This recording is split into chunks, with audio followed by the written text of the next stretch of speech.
ಸ್ವಾಮಿ ಶರಣಂ. ನವೆಂಬರ್ 16ರಿಂದ ಜನವರಿ 19ರವರೆಗಿನ ಆ ದೈವಿಕ ಅವಧಿಯಲ್ಲಿ ಲಕ್ಷಾಂತರ ಮಂದಿ ಶಬರಿಮಲೆ ಕ್ಷೇತ್ರಕ್ಕೆ ತೆರಳಿ ಆ ಭಗವಂತನನ್ನು ಕಂಡು ಪುನೀತರಾದರು. ಆದರೆ ಆ ಕಾಲಘಟ್ಟದಲ್ಲಿ ನಮಗೆ ಅತಿಥಿಗಳಾಗಿ ಆ ಭಗವಂತನನ್ನು ಕಾಣುವಂತಹ ಅವಕಾಶಕ್ಕಾಗಿ ಆ ಸುವರ್ಣಾವಕಾಶವನ್ನು ಕೊಟ್ಟಂತಹ ವನ್ಯಮೃಗಗಳಿಗೆ ಶರಣು ಶರಣಾರ್ಥಿ ಹೇಳಲೇಬೇಕು. ಆ ಸ್ಥಳ ಭಗವಂತ ನೆಲೆಸಿರುವಂತಹ ಸ್ಥಳ. ಆ ಭಗವಂತನೊಡನೆ ಸದಾ ಇರುವಂತಹ ಜೀವಿಗಳೆಂದರೆ ವನ್ಯಮೃಗಗಳು. ತಾವೀಗ ನೋಡುತ್ತಿದ್ದೀರಾ, ದೊಡ್ಡ ಪಾದದ ಹಾದಿಯಲ್ಲಿ ಗಜರಾಜರ ಹಿಂಡು. ಇದು ಏನಪ್ಪ, ದೊಡ್ಡ ಪಾದದ ಹಾದಿಯಲ್ಲಿ ಗಜರಾಜರ ಹಿಂಡಿನ ಪ್ರತ್ಯಕ್ಷವಾಯಿತು ಎಂಬ ಒಂದು ಹೇಳಿಕೆಯನ್ನು ಕೊಡಬಹುದು. ಆದರೆ ವಾಸ್ತವವಾಗಿ ಅವರ ಬೀಡು ಅದಾಗಿದ್ದು, ನಾವು ಕೇವಲ ಈ ಮನುಷ್ಯರು ಬರ್ತಾರೆ, ನಮ್ಮ ಕಾಡಿನಲ್ಲಿ ನಮ್ಮ ಪರಿಸರವನ್ನೆಲ್ಲ ಹಾಳು ಮಾಡಿ ಹೋಗ್ತಾರೆ ಎಂದು ಆ ಆನೆಗಳು ಎತ್ತ ನೋಡಿದರೂ ಕೂಡ ಅದನ್ನು ಒಂದು ಎಲ್ಲಿ ಏನೇನು ಮಾಡಿ ಹೋಗಿದ್ದಾರೆ ಈ ಮನುಷ್ಯರು ಬಂದು ಎಂದು ಹುಡುಕ್ತಾ ಇರೋ ರೀತಿ ಇದೆ ಈ ದೃಶ್ಯ. ಯಾಕೆಂದರೆ ನಮ್ಮ ಸ್ವಾಮಿಗಳು ಕಾಡಿನಲ್ಲಿ ತೆರಳಬೇಕಾದರೆ ಶರಣು ಘೋಷವನ್ನು ಉಚ್ಚರಿಸಿಕೊಂಡು ಆ ಭಗವಂತನ ನಾಮಸ್ಮರಣೆಯನ್ನು ಮಾಡಿಕೊಂಡು ಶಬರಿಮಲೆಯತ್ತ ತೆರಳಬೇಕೇ ಹೊರತು ಅಲ್ಲಿ ತಾವು ತಿಂದು ಉಳಿದ ಆಹಾರ ಪದಾರ್ಥಗಳನ್ನು ಚೆಲ್ಲೋದು, ಎಲ್ಲೆಂದರಲ್ಲಿ ಮಲಮೂತ್ರಗಳನ್ನು ಮಾಡುವುದು ಮತ್ತು ಪ್ಲಾಸ್ಟಿಕ್ಗಳನ್ನು ಅಂದರೆ ಬಿಸ್ಕೆಟ್ ಪ್ಯಾಕೆಟು, ಚಾಕ್ಲೇಟ್ ಪೇಪರ್ಗಳನ್ನು ಎಲ್ಲೆಂದರಲ್ಲಿ ಬಿಸಾಕಿ ಹೋಗೋದು ಆ ಕಾಡಿನ ಪ್ರಾಣಿಗಳಿಗೆ ನಾವು ವಿಷ ಉಡಿಸಿದಂತೆ.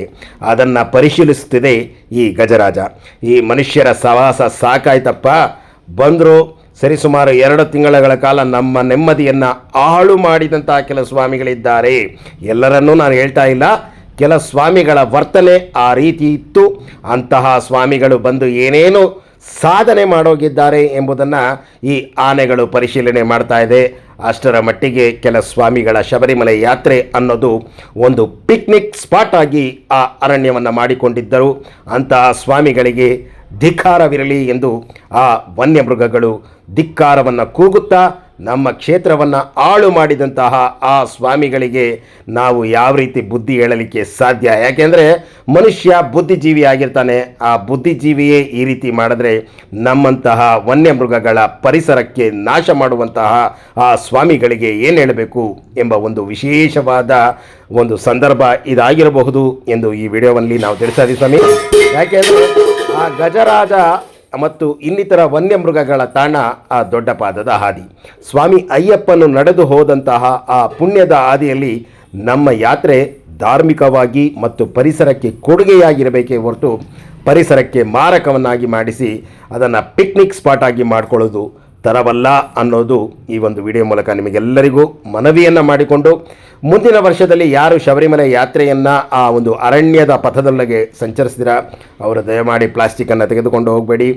ಮತ್ತು ನೀವು ಸಂಚರಿಸುವ ಆ ಒಂದು ಸ್ಥಳಾವಕಾಶದಲ್ಲಿ ಮತ್ತು ಕಾಲಾವಕಾಶದಲ್ಲಿ ಪರಿಸರಕ್ಕೆ ಕೊಡುಗೆಯಾಗಿ ಕೊಡಬೇಕೇ ಹೊರತು ಪರಿಸರಕ್ಕೆ ಮಾರಕವಾಗಿ ಬರ್ಬೋದು. ನೋಡಿ ಎಷ್ಟು ಹಿಂಡಾಗಿ ಆ ದೊಡ್ಡ ಪಾದದ ಹಾದಿಯಲ್ಲಿ ಆನೆಗಳು ಕಾಣಿಸ್ತಾ ಇದೆ ಅಂದರೆ ಅವೆಲ್ಲವೂ ಈ ಮನುಷ್ಯರು ಬಂದು ಹೋದರು. ನಾವು ಈಗ ನಮ್ಮದೇ ಒಂದು ನಮ್ಮ ಬೀಡಿನಲ್ಲಿ ನಾವು ಸ್ವತಂತ್ರವಾಗಿರಬಹುದು. ಎಷ್ಟು ಸಮಯ ಆ ಭಗವಂತನ ಅಪ್ಪಣೆಗಾಗಿ ನಾವು ನಮ್ಮ ಸ್ವತಂತ್ರವನ್ನು ಒತ್ತೆ ಇಟ್ಟಿದ್ದೋ ಈಗ ಮತ್ತೆ ನಮಗೆ ಸ್ವತಂತ್ರ ದೊರಕಿದೆ ಎಂದು ಆ ಕಾಡಿನಲ್ಲಿ ಆ ವನ್ಯಮೃಗಗಳು ಸಂಚರಿಸ್ತಾ ಇದೆ. ಇದು ಆ ಕಾಡು. ಸ್ವಾಮಿ ಶರಣಂ, ಸ್ವಾಮಿ ಶರಣಮಯ್ಯಪ್ಪ. ಜನವರಿ 15ರಿಂದ ಆ ವನ್ಯಮೃಗಗಳು ಮುಕ್ತವಾಗಿ ಸಂಚರಿಸುತ್ತಾ ತಣ್ಣನೆ ಗಾಳಿ, ಕಾಡೆಲ್ಲ ಹಲೆದು ಎಂದು ಆ ಕಾಡಿನಲ್ಲಿ ಹಲೆದು ತಣ್ಣನೆ ಗಾಳಿಗಳನ್ನು ಸೇವಿಸುತ್ತಾ ಪರಿಸರವನ್ನು ಪ್ರೀತಿಸುತ್ತಾ ಆ ಕಾಡಿನಲ್ಲಿ ವಾಸಿಸುತ್ತಿರುವ ವನ್ಯಮೃಗಗಳ ತಾಣಕ್ಕೆ ಮುಂದಿನ ವರ್ಷ ಭೇಟಿ ಕೊಡುವ ಭಕ್ತಾದಿಗಳು ಪರಿಸರಕ್ಕೆ ಕೊಡುಗೆಯನ್ನು ಕೊಟ್ಟು ಬನ್ನಿ, ಪರಿಸರಕ್ಕೆ ಹಾನಿಯನ್ನು ಉಂಟು ಮಾಡಬೇಡಿ ಎಂದು ಬೇಡಿಕೊಳ್ಳುತ್ತಾ, ನನಗಿಂತ ಕಿರಿಯವನು ಯಾರಿಲ್ಲ. VSS ಮೀಡಿಯಾ ಯೂಟ್ಯೂಬ್ ಚಾನಲ್ ಹಾಗೂ ಮಣಿಕಂಠನ ಮಹಿಮೆ ಫೇಸ್ಬುಕ್ ಪೇಜ್ಗಾಗಿ TS ಕಣ್ಣನ್, ರಾಮನಗರ.